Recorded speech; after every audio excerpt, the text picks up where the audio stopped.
15-ші дәріс: саяси бағдарламаның өзектілігі, маңызы мен өміршеңдігі.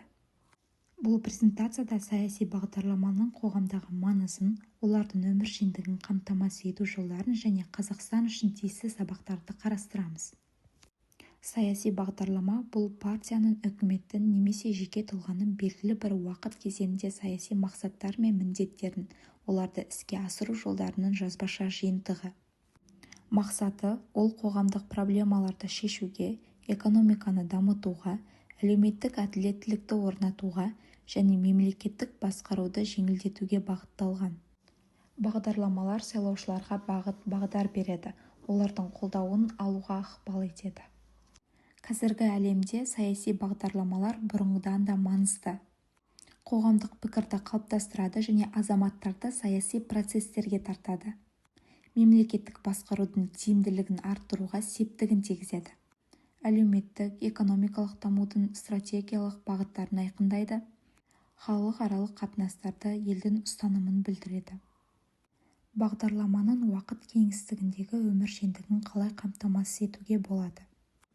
Икемділік, әлемдегі және ел ішіндегі өзгерістерге бейімделу қабілеті, нақтылық, айқын мақсаттар мен оларға жетудің нақты жоспары. Тұрақтылық, қысқа мерзімді мүдделерге емес, ұзақ мерзімді болашаққа бағдарлану. Қоғамдық қолдау, халықтың кен қолдауын және олардың сенімін ақтау. Ресурстарды ескеру, іске асыруға қажетті қаржылық және адам ресурстарының болуы. Сәтті саяси бағдарламалардың мысалдары. ақш-тың жаңа курсы 1930 жылдардағы ұлы депрессиядан кейін экономиканың қалпына келтіруге арналған кешенді бағдарлама. Маршалл жоспары екінші дүниежүзілік соғыстан кейін Еуропаны қалпына келтіруге бағытталған экономикалық көмек. Сингапурдағы даму жоспары Ли Куан Ю басшылығымен елді кедейліктен гүлденуге алып келген ұзақ мерзімді стратегия.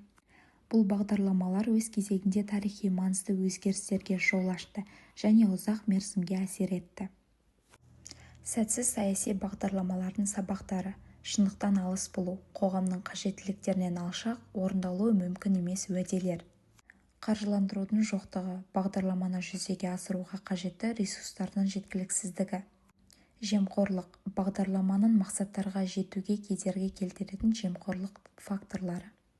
Қоғамдық қолдаудың жоғы, халықтың сеніміне шығу бағдарламаның жоғалуына алып келеді.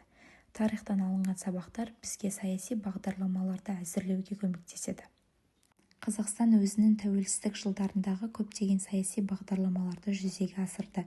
Олардың арасында Қазақстан 2030 стратегиясы, Нұрлы жол, рухани жаңғыру, қоғамдық сананы жаңғырту бағдарламасы.